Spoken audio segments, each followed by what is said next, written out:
She is the best-selling author of From Ups and Downs to Middle Ground. She struggled bipolar disorder for 10 years to reach a life with stability. She holds a bachelor's degree in psychology, and she is an integrative nutritional health coach. As a health coach, she understands what it is and how to maneuver ever-changing lives. She is a supportive mentor and a wellness authority who really enjoys helping others to make their health goal a reality. Ladies and gentlemen, Brandi Blouch. Well, first of all, I'd like to say thank you for having me. This is my first international interview, so it's extremely exciting, especially with the time difference. So I'm excited to get my word out and what I'm talking about, and I think it's really, really important. And to go across the ocean, it makes it even better. Exactly. Brandi, thank you very much. I should tell you one thing, that Brandi, you were highly recommended by somebody. And the person told me you have to interview Brandi, and said I would be more than happy to interview, especially when somebody talks about you. That means you should know how value people give to you. So thank you very much for joining this show.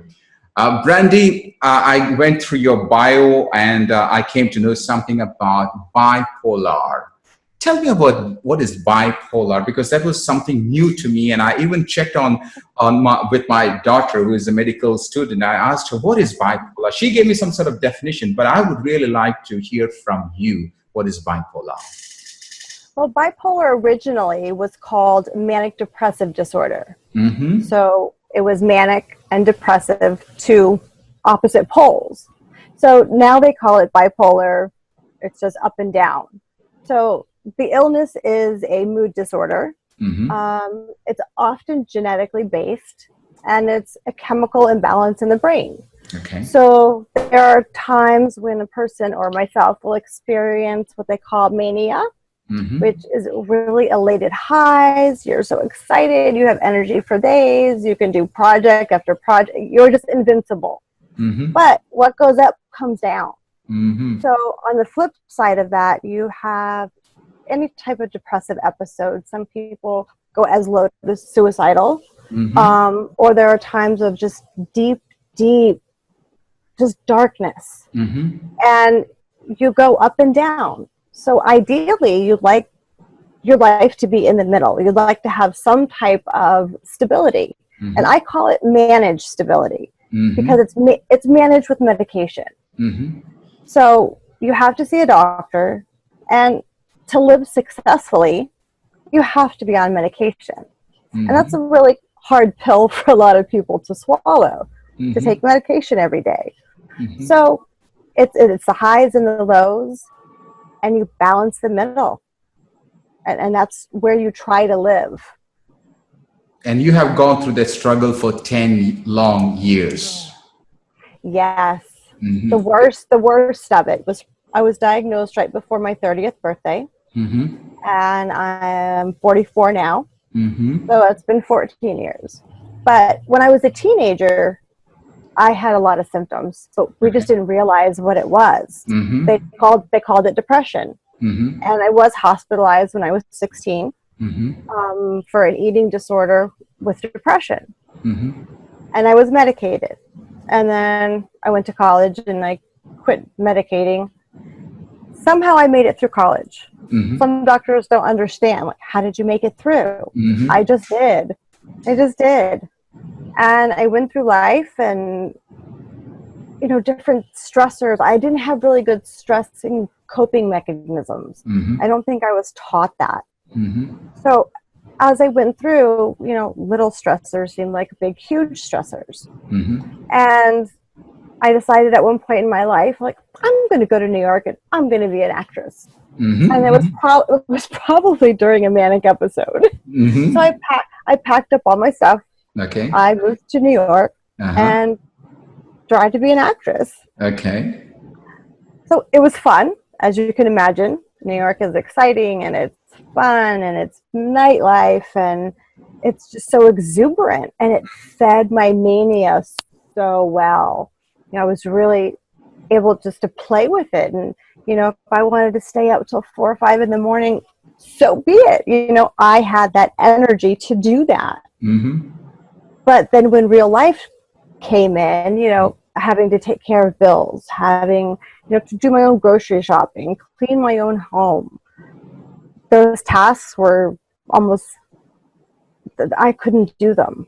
I couldn't figure out how to manage them.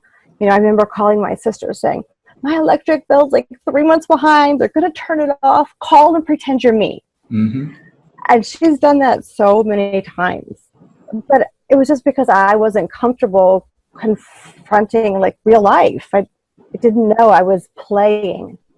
So when one met the other, I got really, really depressed. I went to therapy again. And one of the therapists recommended a book for me called The Unquiet Mind. Mm-hmm. And she's a doctor who is really like the forefront of bipolar disorder. She's the one who, you know, has brought it into the light and done so much research. But when I read her book, I cried through the whole thing. And I finally knew what I had. And I wasn't happy. Mm-hmm. So I knew I had to see a doctor. And I had like a 2-hour appointment. Hundreds of questions. And finally at the end, he said, well, you have bipolar 1, rapid cycling with PTSD, post-traumatic stress. And I said, okay. And he handed me a prescription and an appointment card in 2 weeks and said goodbye. Mm-hmm. So what do you do with that? I didn't know what to do with that. So I went to the pharmacy and found out how expensive the medication really is. Mm-hmm. And I could only buy like a pill or 2 at a time. Like I couldn't afford it. Mm-hmm. And that just tumbled. And it was, you know, being able to take a little bit of medication and not being able to take medication. Mm-hmm. Take medication. And that just created another roller coaster. And so what I would do when I was like, it's called a mixed state. Mm-hmm. And it's where you experience the energy of the mania, but you have the dark depressive part with energy. Mm-hmm. So it's a really hard place to be. Nothing makes sense. You can lose time. I would get in my car and I would drive. Mm-hmm. And drive for hours. And I wouldn't even know how long I was driving, where I was. So I would get lost. And it came to the point that, you know, I couldn't do it anymore. Like I was really ready to drive my car off a bridge. And I had the bridge picked out. Like I knew where I was going. Mm-hmm. And I reached out to my mother, and she suffers from depression also. Mm-hmm. And I said, Mom, if I go to the hospital, like how long will they keep me? That's all I was concerned about. Mm-hmm. And she said, Brandi, you need to go. It's time. Mm-hmm. So she's like, call your dad, because geographically he was the closest person to me. Mm-hmm. And I said, Dad, I have to go to the hospital. Mm-hmm. And he said, okay, well, where are you? I said, Dad, I don't know. I don't know where I am. And he said, well, what do you see around you? Mm-hmm. And I had just crossed the Sikorsky Bridge. And Sikorsky is where they make all those fancy helicopters. Mm-hmm. So it was in that area. And he said, well, you know, my exit is 2 exits away. You know, do you remember where I live? Mm-hmm. And I'm like, yeah, I did. So I drove to his house, and he brought me to the hospital. Okay. And I was like, I don't want to talk. Because when you first enter a hospital, there's like people who greet you, you know, you have to check in. Mm-hmm. And I didn't want to go and say, I'm suicidal. I've been driving around for 4 hours and I don't know where I am. Mm-hmm. I wasn't ready to say that yet. Mm-hmm. So my dad did it for me. And then they brought me in to the back to where the doors closed and you don't get to come back out. Mm-hmm. And there were hospital beds with just curtains in between. Mm-hmm. And I was just so devastated. Life just seemed so impossible and so unbelievably overwhelming. Mm-hmm. So they put me there. People would come in and out, and nurses, doctors, questions. They had trouble figuring out why was I in Connecticut at that time when I was living in New York, and had a psychiatrist in New York, they had trouble making the connection. Okay. So they brought me in for a bigger interview, and they asked me, like, "Do you know who the president is? Do you know what day it is?" They asked me, "Do you know how far it is from here to California?" Most people don't know that. I didn't know that. They asked me all about my sex life, because people who have bipolar, when they're mania, have real high sexual energy and multiple sexual partners with completely promiscuous. So they asked those kinds of questions, and I was like, "Why do you want to know this? You know, this is private." And they kind of dug through. Then they were able to reach my psychiatrist that I had. And, you know, my dad sat there with me. I'm an adult at this point, but I didn't have any plans for life and for the future. Like, I lived for now. I lived for this moment. So when they came over, they would ask questions like, "Well, do you have a savings account?" And I had to say no in front of my dad. And they said, "Well, do you have like 401k with retirement?" "No." "Well, do you have insurance?" I'm like, "No." Like, I have literally what's on my back. And I was so embarrassed. You know, my dad had to hear this about me. Just the shame just filled me. So they decided that I needed to stay in the hospital, but not that one. They sent me to another one by ambulance, where I spent, I think it was like 2 or 3 weeks. Okay. And the idea of hospitalization is to get you leveled out, kind of get you managed, so then they can send you out to a doctor and counseling. So that happened. And I went back to New York, and I wasn't living life well, and on and off the medications. So eventually my dad just packed me up and moved me back to Connecticut. Anytime they changed the medication, like, I ended up in the hospital.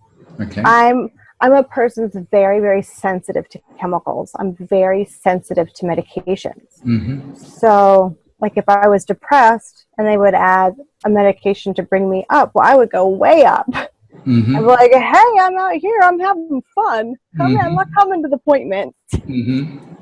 So that's how it was for like 5 years.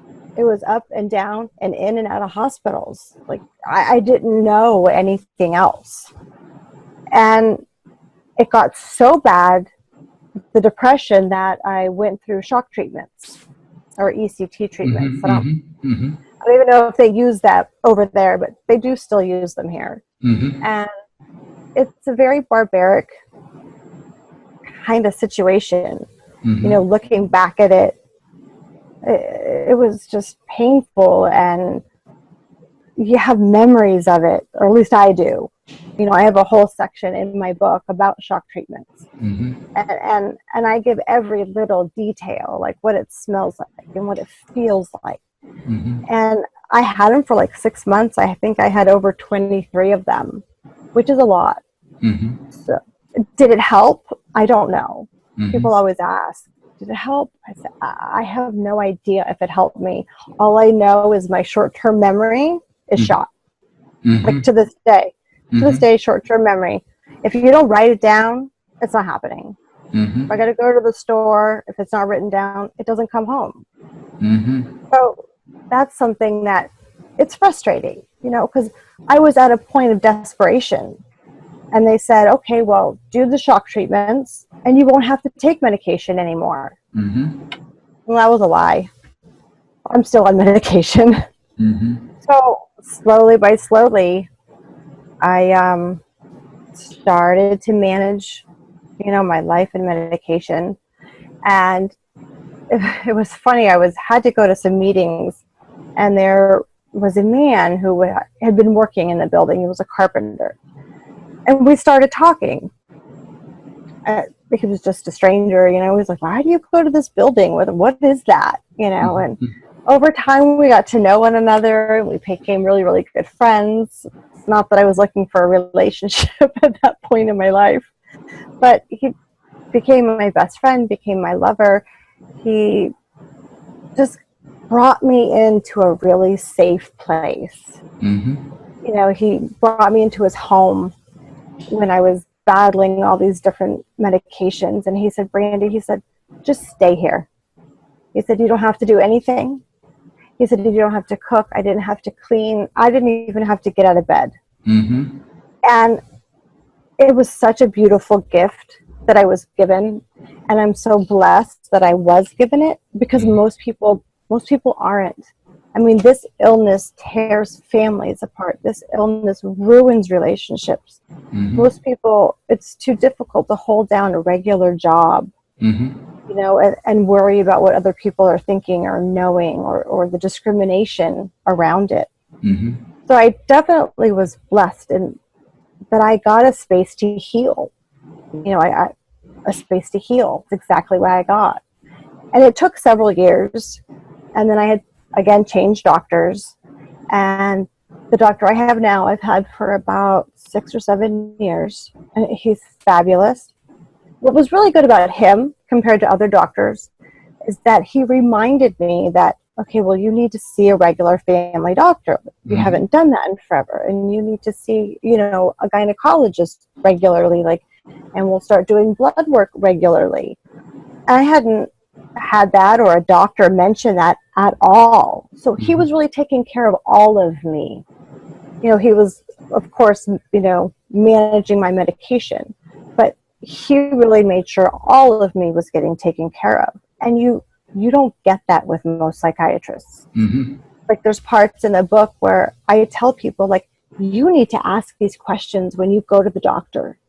You know, just because you're ill, it doesn't make him superior. You know, it's like, you need to know, like, how does he handle a crisis? You know, if you're in crisis and you call, is he available?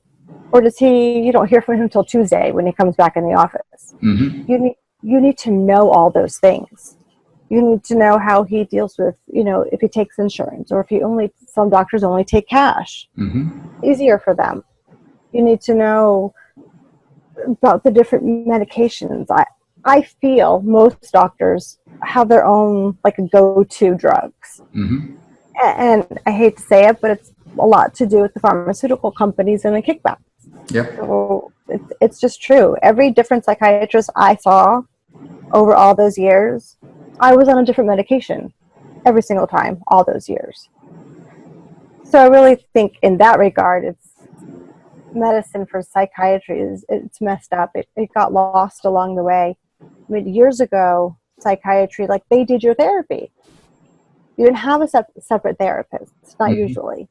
But now, your appointments, if you're doing well, are 10, 15 minutes. And it's called medication management, and that's how it's billed to your insurance. And then you have a completely different therapist. And if they communicate or not, that's completely up to you. So their role has changed over the years. And I think that's where a lot of people who don't understand their illness, who don't understand that this is lifelong, like, you need to manage lifelong. You know, medication, it depletes our body of minerals and vitamins. And I don't expect everybody to know, you know, the details of it, but, you know, everybody who takes medication at all really should be taking, like, a daily supplement of some sort. You know, pack in extra vitamins. Your food that you eat is so important. Like, people who have mania, it's like, you want that sugary food and those carbohydrate foods that feed all that energy. But all it does is it just drops you back down. Absolutely. You know, I notice, you know, if I have an evening of, you know, cake or treats or what have you, the next day I feel sluggish and I feel hungover, and I'm like, was that worth it? But in the moment it was. So you have to really take care of all of that. Exercise is probably the third most important for mental illness. For bipolar, you'd be surprised, the side of medication is sleep. Sleep is How many hours? How many hours is it? Do they specify that you have to sleep for X amount of hours? Well, the average person, like across the board, they'll say 8 to 9 hours. That's right. Me personally, I have always needed more, like around 10. Brandi, thank you very much for sharing your story. That was so deep story. Brandi, now we want to listen about the new Brandi. How did you change from all that? And today you are a health coach. You have got a BS in psychology. You're coaching people in the US, and you have written your own book as well. So before we go to the book, tell me about how did you become a health coach, and what motivated you? What inspired you to become a health coach? Well, I was inspired by my own health. So I knew that I was going to be on medication for the rest of my life. And I wanted to make sure that, 4 years down the line, a doctor wasn't come to me and say, oh, well, your kidneys are failing now. So I had to take my health into my own hands. I needed to do the research. I needed to understand long-term side effects to medication. How is my body going to respond? And I was looking for nutrition schools online, and I found IIN, which is the Institute for Integrative Nutrition, and it's an online, and they're based out of Manhattan, New York. So I thought, like, okay, like I can do this, and I hadn't tried to learn anything new, probably 15, almost 20 years maybe, because I went to college right out of high school. So I went through IIN, and it was a year course, and I thrived. I was like, I found my thing. I love to learn. I love knowledge. Like, I want the information. Just feed it to me. So I did that. And then after that course, they were advertising a dream book class. Okay. And I said, this is now. Now is the time. Like, my whole life, I knew I wanted to write a book, but I didn't know about what.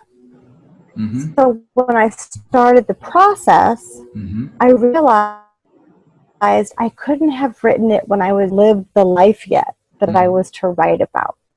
So with all that nutritional information and that nutritional knowledge, like, it was so easy to share with others. It was so easy to be like, I know so many people on medication, even family alone. It's like, you really shouldn't mix this in this, or like grapefruit or grapefruit juice is like the no for most medications. Often you're told, well, a lot of times you're not.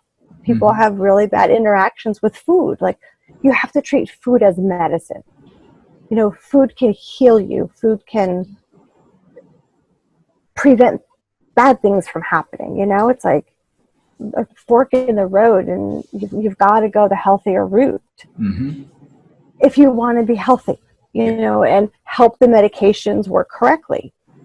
So that's how I found nutrition, because I knew that I was the only one that was going to look out for my health in the way that I needed it to be looked into. Because if you walk into a doctor's office and say, well, I want my mercury checked, and I want my vitamin D checked, and I want this, they look at you like you've got 4 heads. And they look at you like, well, like, what do you know? Like, we shouldn't have that information. But I was determined to have that information and to find doctors that went along with that. It's important. So that's how the book kind of fell in my lap. I'm like, I'm actually going to do this. And it was like a 6-month course. So from the time I started writing to the time I published, might have been 13 months. I wrote a book in 13 months. I'm like, how did I do that? But I did it because I could. And a lot of people are told throughout their lives that you can't. And you're not good enough, and you can't do this. And I was told can't all the time. All the time. But I think nutrition was my kind of like my foot in the door to kind of test the waters, to start interacting with other people, because aside of my significant other, like, I didn't have relationships outside the home. I didn't have friends anymore. Friendships are too hard to maintain when you're sick. So I said, okay, I'll test the waters, you know. But I interacted with people and I enjoyed it. And slowly by slowly, you know, I gained my strength. I gained like an emotional independence. The shame I used to carry with me started to subside. I wasn't as embarrassed, you know, to say I have bipolar. You know, I used to think there was a sign on my head and everybody knew and they were judging me and damning me to hell. But that wasn't the case at all. So I started to meet people and I started to talk to people and, you know, our school's Facebook group. I was like, wow, like there are people out there, you know. It was a whole different revolution for me. It was a whole different growing process. And then when I wrote the book, I said, you know, I'm going to write the book that me and my family needed when I first got sick, because there was no literature, there was no information unless you want to go check like the encyclopedias or medical journals. You know, there was nothing that was compact and said, here, read this and you'll understand. And that's what I wrote. I write like I speak. I didn't hold anything hold with the mania and the depression.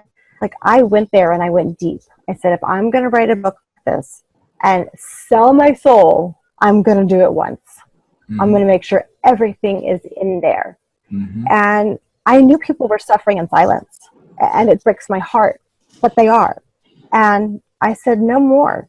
I'm like, if I can get this out to whomever, I will talk as long as somebody lets me open my mouth. It's like, I will hand you this book 24/7 if you think it might possibly help anyone.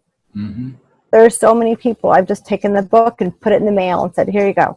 And it's had such a wonderful response. And it's interesting that we're talking at the end of May, because May is Mental Health Month. It's all the focus of mental health. So last May, every day, I wrote a post on Facebook and Instagram, something to do with bipolar disorder. It was kind of my coming out and like, here it is. I'm not ashamed. I'm ready for the world.